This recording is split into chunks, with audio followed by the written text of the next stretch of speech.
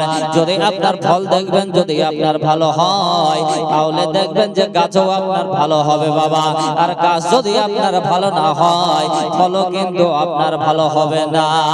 আমরা হচ্ছে বাবা মা, আমরা কিন্তু আপনার তো নামাজ পড়ি না, তাহলে আপনার ছেলে কেন আপনার নামাজ পড়বে?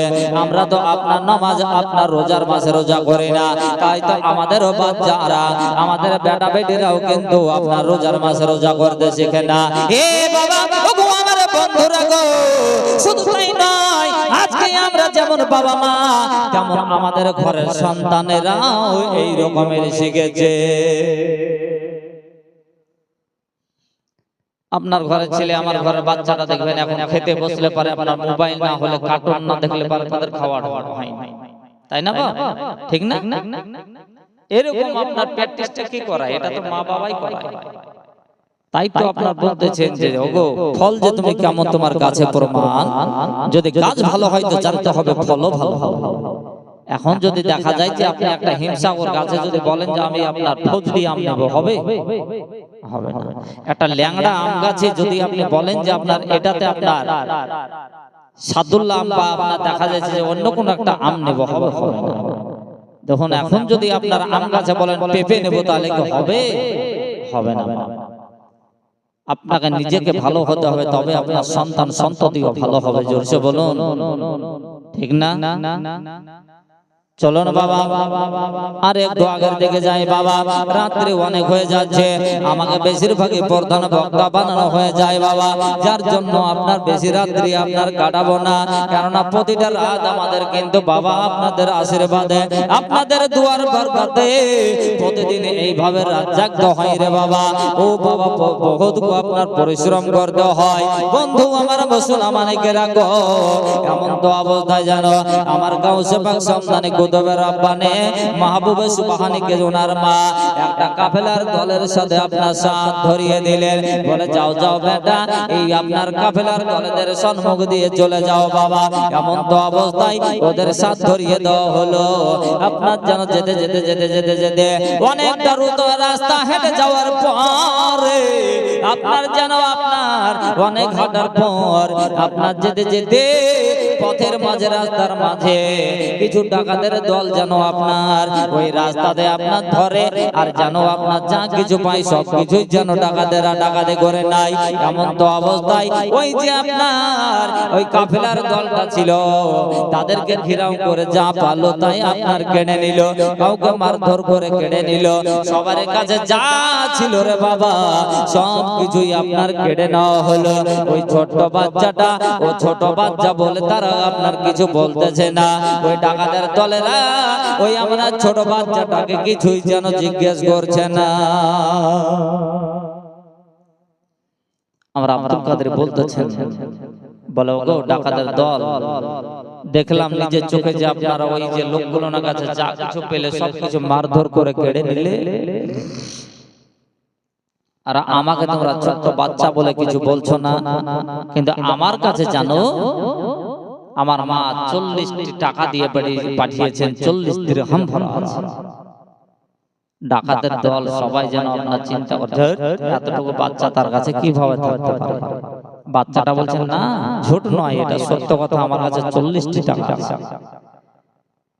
ডাকাতের যে সর্দার সে আপনার বলছে দেখো তো আপনার সত্যিকারে আপনার যে আপনার দেখা হলো, দেখার পরে সত্যি যে আপনার দেখতে পেল যে আপনার বগলের তলাতে জামা কেটে পকেট বানিয়ে 40 দিরহাম ভরে দেওয়া হয়েছে। জোরসে বলেন সুবহানাল্লাহ। ডাকাতের সর্দারকে বলা হলো হুজুর, বলে হ্যাঁ এই ছোট্ট বাচ্চাটার কাছে 40টি টাকা পাওয়া। ডাকাতের সর্দার আপনার বাচ্চাটাকে ধরার পরে আপনার চেহারা দেখে সে আপনার পাগল হয়ে গেল, তার মনের ভিতরে আপনার ঈমানি জাযবা তৈরি হলো। বলেন সুবহানাল্লাহ। ডাকাতের সর্দার বলতেছে, বলে ওরে বাবা, তোমাকে তো দেখার পরে মনে হচ্ছে তুমি এই পৃথিবীর যে আপনার আমার ঘরের মতো বাচ্চা না, আপনার অন্য কোনো ঘরের বাচ্চার মতো বাচ্চা লাগে না। বাবা গো, তোমার নাম কি? তোমার বাড়ি কোথায়? কোথায় যাবে? বলো বলো তোমার নাম কি? বলে আমার নাম হলো আব্দুল কাদের জিলানী, যাব আমি মাদ্রাসাতে পড়তে, মার অর্ডারে, মার কথাতে আমি যাচ্ছি মাদ্রাসাতে লেখাপড়া করতে। ও আপনার ওই ডাকাতের সর্দার সে যেন বলতেছে, বলে আপনি চলে যখন যাবেন গো, ও গো আব্দুল কাদের জিলানী, আপনার ব্যবহারে মনে হচ্ছে মুগ্ধ হয়ে গেলাম, আপনার কথা ভাষা শুনে যেন আমি পাগল হয়ে গেলাম। আমি ডাকাতের দল কথা দিলাম, আজকে থেকে আমি আর ডাকাতি করব না, আজকে থেকে আমি আর যেন রাহাজানে ছিনতাই আর করব না, কথা দিলাম আজকে থেকে তওবা করে ওগো আব্দুল কাদের জিলানী আপনি আমাকে কালমা পড়িয়ে দিন, আর কালমা পড়িয়ে দিয়ে আমাকে সঠিক রাস্তা বাতিয়ে দিন, আমি কিন্তু আর যেন ডাকাতি করব না। ও বাবা আমার বন্ধুরা গো, অনেক মানুষের আপনার এই ব্রেন কি আপনার ঠিক নাই গো, যে তারা আপনার বলে যে ওলির কাছে গেলে আপনার যে নাকি আপনার গুনাহ হবে, শিরক হবে, কিন্তু কিভাবে আপনার হয়? আমার ওলি কোনোদিন কাউকে আপনার খারাপ রাস্তা বাতলায় না। আমাদের আপনার ওলি, আমাদের পীর কাউকে বলেন না যে তুমি নামাজ পড়িও না, রোজা করিও না। আমাদের ওলি এই সমস্ত কথা আপনার জানো শিক্ষা দেন নাই, বলুন সুবহানাল্লাহ। ও আপনার গাউস পাক বললেন গে আব্দুল কাদের জিলানী ওই ডাকাতের দলকে আপনার জানো সর্দারকে যখন কালমা পড়িয়ে দিয়েছেন, বাকি শেষ সকনেরা ওরা বলল কি বাবা, যে যখন আমাদের আপনার সর্দার যখন কালমা পড়ে নিয়েছে, আমরাও সবাই কালমা পড়ে নেব। চিৎকার দিয়ে বলুন সুবহানাল্লাহ। এ বাবা, ওগো আমার সোনা মালিকেরা, এমন তো অবস্থায় জানো বাবা, ওখান থেকে আস্তে আস্তে মাদ্রাসাতে আপনার গিয়ে পৌঁছালেন। মাদ্রাসাতে যাওয়ার পরে মাদ্রাসাতে জানো আপনার সকাল বেলাতে বাবা যেমন আপনার ক্লাস বসে, দার্স বসে, এইভাবে ক্লাস বসেছে। ও আপনার শিক্ষক মন্ডলী যিনারা আছেন, মুদাররিসগণ যিনারা রয়েছেন, পুরাতন ছাত্রগুলানের এক এক করে ডাকে, আর ডাকার পরে যেন আপনার সবক শুনে সবক দেয়। আর আপনার যেন নতুন বাচ্চাটাকে সবার শেষের পালাতে বাবা ডাকা হলো, কেননা নতুন বাচ্চা বলে তার উপর অত নজর নাই। শিক্ষক যখন আপনার বাচ্চাটাকে ডাকলো, সম্মুখে আসলো, আসার পরে তখন আব্দুল কাদের জিলানীকে বলতেছেন, শিক্ষক বলো বাবা তুমি নতুন এসেছো? বলেছি। বলে বলো বাবা পড়ো, আউযু বিল্লাহি মিনাশ শাইতানির রাজিম। উনি বলছেন বিসমিল্লাহির রহমানির রহিম। শিক্ষক বলছেন আলহামদুলিল্লাহি রাব্বিল আলামিন। তো আব্দুল কাদের জিলানী বলতেছেন আর রহমানির রহিম। এইভাবে বাবা সূরা ফাতিহাটা হলো। এবার সূরা আপনার যেন বাকারা আপনার প্রথম যখন আয়াত শুরু হলো, শিক্ষক মশাই বলতেছেন বলো বাবা যে আলিফ লাম মিম। আমার আব্দুল কাদের জিলানী বলতেছেন জালিকাল কিতাবু লা রাইবা ফীহি হুদাল লিল মুত্তাকিন। আপনার শিক্ষক যেন চুপ হয়ে গেছেন, আর আমার আব্দুল কাদের জিলানী গাউসে পাক সামনে কুতুবে রব্বানি উনি যেন পড়তে পড়তে পড়তে পড়তে বাবা ও আপনার শিক্ষক মহাশয়ের কাছে এক নয় দুই নয় করতে করতে 18 পারা কুরআন শরীফ হিফজ যেন আপনার শুনিয়ে দিয়েছেন। বলুন সুবহানাল্লাহ। এই বাবা চিৎকার দিয়ে বলুন সুবহানাল্লাহ। দু হাত তুলে মুহাব্বত করে বলুন সুবহানাল্লাহ। 18 পারা কুরআন শরীফ হাফিজ। শিক্ষক বলছেন যে দাঁড়িয়ে যাও বেটা, একটু দাঁড়াও, খামোশ। বলে বাবু তুমি শিক্ষা নিতে এসেছো না আসলে শিক্ষা দিতে এসেছো? আমি তোমার শিক্ষক, তুমি আমার ছাত্র, কিন্তু তোমার বাবা যা পড়াশোনা দেখছি যে মনে হচ্ছে তুমি যে যতটা জানো আমি শিক্ষক হয়ে অতটা জানি না। চিৎকার দিয়ে বলো সুবহানাল্লাহ। এ বাবা, শিক্ষক বলতেছেন বলে ওগো আমার ছাত্র গো শোনো শোনো, তুমি কি এর আগে কি কোনো মাদ্রাসায় পড়েছো? এর আগে কি তুমি কোনো মুক্ত মসজিদে পড়েছো? তুমি কি মাদ্রাসায় পড়েছো? আব্দুল কাদের বলতেছেন বলে না না না ওগো শিক্ষক মশাই গো, এর পূর্বে এর আগে আমি আপনার কোন মাদ্রাসাতে পড়াশোনা করি নাই, এর আগে আমি কোনো আপনার শিক্ষকের কাছে পড়াশোনা করি নাই, এর আগে কোনো মাদ্রাসা যাই নাই গো। তুমি এইভাবে তুমি কেমন ভাবে শিখেছো যে তুমি দেখছি যে আপনার 18 পারা কোরআন শরীফ মুখস্থ শুনিয়ে দিয়েছো? বলো বলো কিভাবে তোমার এটা সম্ভব হলো? আমার গাউসে পাক সম্মানে কুতুবে রব্বানি মাহবুবে সুবহানি বলতেছেন বলো ওগো গুরুজন মশাই গো, ওগো শিক্ষক মশাই শোনেন শোনেন গো, আমি কিন্তু কোথাও পড়তে যাই নাই। আমি যখন খোদার কসম করে বলে, এক আল্লাহর কসম করে বলে গো হুজুর, আমি যখন মার গর্ভে ছিলাম, পেটে ছিলাম, আমার জননী মা প্রতিদিন 18 পারা কোরআন শরীফকে মুখস্থ করতেন। আমার ওই জননী মায়ের পড়াটা আমি আপনার আব্দুল কাদের জিলানী মার পেটে আপনার বসে বসে আমার মায়ের কোরআন তেলাওয়াত করা শুনতে থাকতাম। এই শুনতে শুনতে শুনতে শুনতে আমার যেন আপনার 18 পারা কোরআন শরীফ মুখস্থ হয়ে যায়। জোরসে বলুন সুবহানাল্লাহ। বাবা আমার ভাইয়েরা গো, আপনার মায়ের কোলে যখন আপনার যখন পেটে ছিলেন, আমার মায়ের পেটে যখন আমি ছিলাম গো, তখন আমার মা কোরআন তেলাওয়াত বাদ দিয়ে আপনার সিঁড়ি তলায় গিয়েছে। কোরআন তেলাওয়াত বাদ দিয়ে আপনার দেখা যাচ্ছে যে আপনার কত ঝগড়া তলায় গিয়েছে। আপনার আমার বোন, আপনার আমার ঘরের স্ত্রী দেখা যায় সন্তানকে নেওয়ার পরে কত সিঁড়ি তলা টিভি তলা গেছে। যার জন্যই আমরা জগতের মধ্যে পৃথিবীর বুকে যত সন্তান সন্ততি আমরা দুনিয়ার বুকে জন্ম দিই রে বাবা, বা যত আপনার মানুষ আছে বেটা ছেলে বেটি ছেলে, আমরা কিন্তু দেখা যায় আপনার দেখা যায় আমাদের শিক্ষা দীক্ষা কিছুই যেন আপনার সঠিকভাবে করতে পারে।